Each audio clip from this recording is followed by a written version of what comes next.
Qala al-musannif rahimakumullah wa nafa'ana bihi bi ulumi fid dharain amin.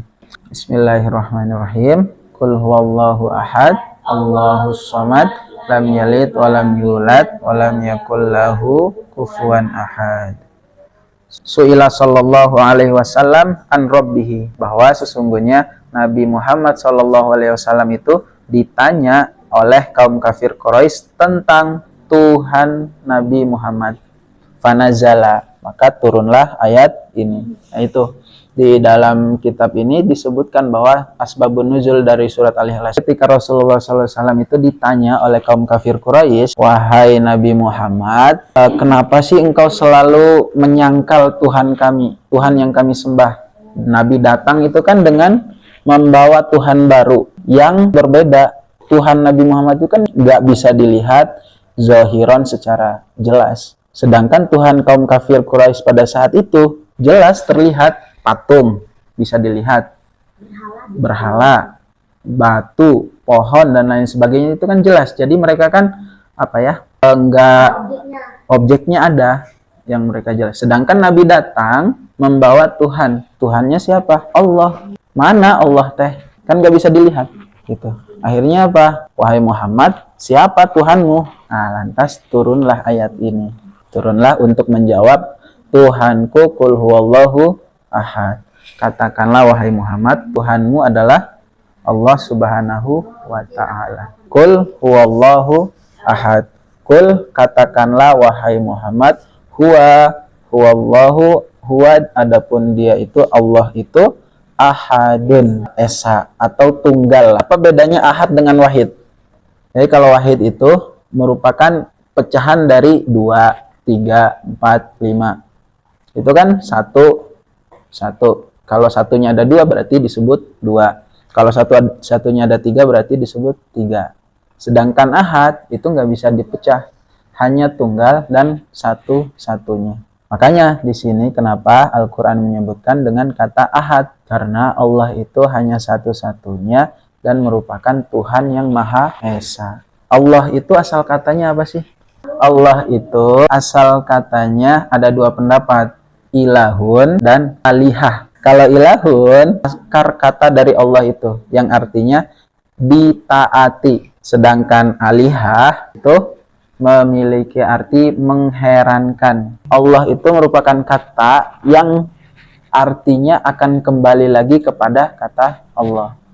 Allah, lillah, lahu, dan hu. Itu. Makanya itu luar biasanya kata bahasa Arab. Nah, kita lanjut. Fallahu khobarun. Kalau dilihat struktur bahasanya, adapun lafadz Allah di kata kul huwallahu ahad itu merupakan khobar. Pasti ada mubtada, ada khobar. Huwa itu mubtada dan khobarnya adalah lafadz Allah. Wa ahadun badalun minhu.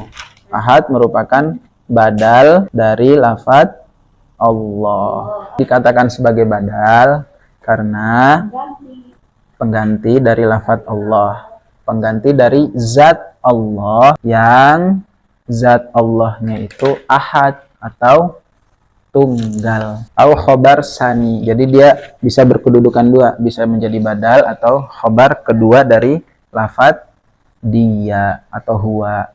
Allahus somad. Allahu, adapun Allah itu as-somadu, tempat meminta segala sesuatu. Allah itu dibutuhkan oleh semua makhluk, sedangkan Allah tidak membutuhkan makhluk. Manusia itu diciptakan oleh Allah yang maha ada, yang ada sebelum segala sesuatu ini ada, dan adanya Allah ada sebelum lafadz atau kata ada itu ada.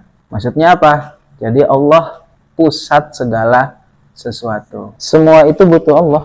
Makhluk butuhnya Allah. Sedangkan Allah tidak membutuhkan makhluk. Kalau lebih jauh lagi, makhluk itu kan membutuhkan Allah dengan cara beribadah. Sedangkan Allah nggak butuh ibadah yang dilakukan oleh makhluk. Oh, ternyata aku sholat, rajin ibadah, rajin mengaji, dan lain sebagainya. ternyata nggak pantas untuk disombongkan gitu. Allah aja nggak butuh kok, apa yang mau disombongkan coba? Masuk nggak logikanya? Gitu. Makanya jangan kemudian menganggap diri, wah sudah bisa tahajud, sudah bisa baca Quran dan lain sebagainya, banyak melakukan amal kebaikan. Yang jadi masalahnya titik sombongnya ya, kalau melakukan amalnya mah nggak masalah. Tapi ketika muncul rasa sombong, apa coba manfaatnya? Allah kan nggak butuh, gitu. Maka untuk menghilangkan rasa sombong tadi, bisa tuh menggunakan logika yang bahwa Allah nggak butuh segala hal yang kalian lakukan di dunia ini, amal ibadah dan lain sebagainya. Tapi yang butuh adalah makhluk. Mubtadaun wa khobarun. Allah itu mubtada, as-somadu itu khobar. Ai al-maksudu fil hawaiji alad dawami. Yang menjadi tujuan di dalam memenuhi segala kebutuhan secara terus-menerus. Jadi apapun yang kita butuhkan, apapun yang kita mintakan, apapun yang kita harapkan di dunia ini, maka selalu kaitkan, selalu sertakan hanya kepada Allah. Supaya bisa membiasakan diri untuk selalu memintakan kepada Allah, ucapkanlah ketika melakukan sesuatu itu dengan membaca Bismillahirrahmanirrahim. Supaya Allah selalu menyertai tingkah laku kita. Gitu. Lam yalid, Allah itu tidak beranak. Di sini sebagai intifai mujanasatihi, karena tidak ada yang sejenis dengan Allah. Coba. Allah itu kan kita kenal sebagai Khalik, pencipta, sedangkan kita adalah yang diciptakannya atau makhluk. Sama nggak apa yang diciptakan dengan apa yang menciptakannya? Beda kan? Nah, di sini juga lam yalid di sini sebagai penegasan dan juga sebagai penyucian bahwa dulu Arab Quraisy itu menganggap bahwa malaikatun itu merupakan anak perempuan dari Allah. Kaum kafir Quraisy sampai mengatakan demikian. Coba, malaikatun tulisannya gimana? Terakhirnya itu kan ada tamar buto. Dalam bahasa Arab itu tamar buto itu sebagai perempuan. Nah, menurut kaum kafir Quraisy itu mengatakan malaikat di sini merupakan malaikat perempuan, sehingga dianggap sebagai malaikat itu merupakan anak perempuan dari Allah. Nah, di sini sebagai penegasan juga bahwa yang menganggap bahwa malaikat itu merupakan anak perempuan dari Allah itu dihilangkan. Allah menurunkan surat Al-Ikhlas ini. Lam yalid, Allah itu tidak beranak, walam yulad, dan Allah itu tidak diperanakan. Lintifai mujanasatihi, bahwa sebagai penafian juga Allah itu tidak sama dengan makhluknya. Ayat pertama tadi kan qul huwallahu ahad. Ahad itu kan artinya tunggal. Di situ juga sebagai penjelas bahwa Allah itu tidak diperanakan karena Allah itu ahad, tunggal dan esa. Nggak ada yang setara dengan Allah. Kalau di ayat lainnya itu laisa kamislihi syai'un. Allah itu tidak sama dengan makhluknya. Walam yakul lahu kufuwan ahad. Dan tidak ada lahu bagi Allah itu kufuan, yang menyamai atau menandingi ahad, apapun itu. Coba lihat di lam yakul lahu kufuwan ahad. Asal kalimatnya itu kan ada fiil, fa'il, maf'ul. Kalau di sini kana itu kan ada isim kana, ada khobar kana. Kana isim dan khobar. Berarti walam yakun ahadun kufuan lahu, harusnya ya. Tetapi di sini berbeda. Kayak kemarin tuh, iyyaka na'budu wa iyyaka nasta'in.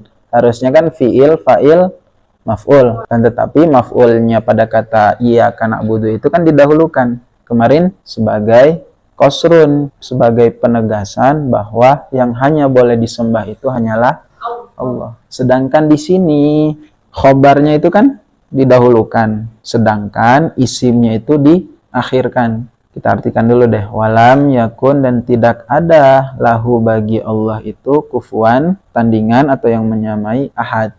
Ai mukafian wa mumasilan, tidak ada yang mampu menandingi ataupun menyamai Allah. Dan adapun lafadz falahu itu muta'allaqun bi kufuan, itu berhubungan dengan lafadz kufuan.